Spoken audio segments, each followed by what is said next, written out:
இன்றைக்கி எத்தனை வீடுகள் தெரியுமாங்க, அந்த hidden anger that you have held for years, எதை பற்றியோ யாரை பற்றியோ எதுக்காகவோ உள்ள நீங்கள் வச்சுக்கிட்ட கோபம் இன்றைக்கி நிறைய வீடுகளில் அநேக மனைவிகளை பல வருஷமாக கண்ணீர் விட வைக்குது.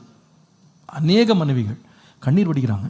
ஏன்னா அவங்களுக்கு அன்பு கிடையாது, பாசம் கிடையாது.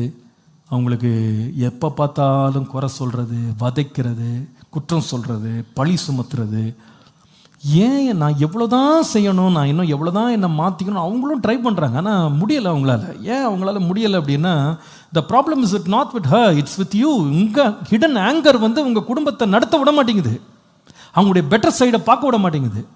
உள்ள அந்த கோபம் வந்துருச்சு. இனி நின்னா குற்றம், உட்காந்தா குற்றம், நடந்தா குற்றம், செஞ்சா குற்றம், செய்யலனா குற்றம், எதுக்குமே குற்றம் தான்.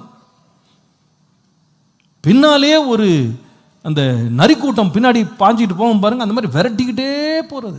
எங்கேயுமே சமாதானமாக இருக்க விடுறதில்ல. அநேக பிள்ளைகள் கதறாங்க. சில மனைவிமாரால கணவன்மாருடைய நிலைமை ரொம்ப மோசமாக இருக்கு. ஏன்னா அந்த ஆங்கர்லேயே பேசி, ஆங்கர்லேயே எப்போவுமே அவுட் பர்ஸ்ட் கொடுத்துக்கிட்டே இருக்கும்போது எவ்வளவு தான் டிஃபெண்ட் பண்ண முடியும் சொல்லுங்க பார்ப்போம்? எவ்வளோ தான் டிஃபெண்ட் பண்ண முடியும்? You need to get it out. பாதிக்கப்பட்டது குடும்பம்.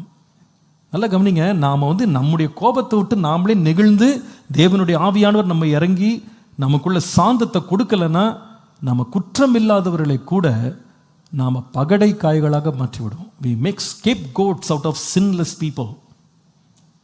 பாவமற்றவர்களை பலிக்கடாவாக மாற்றிவிடுவோம்.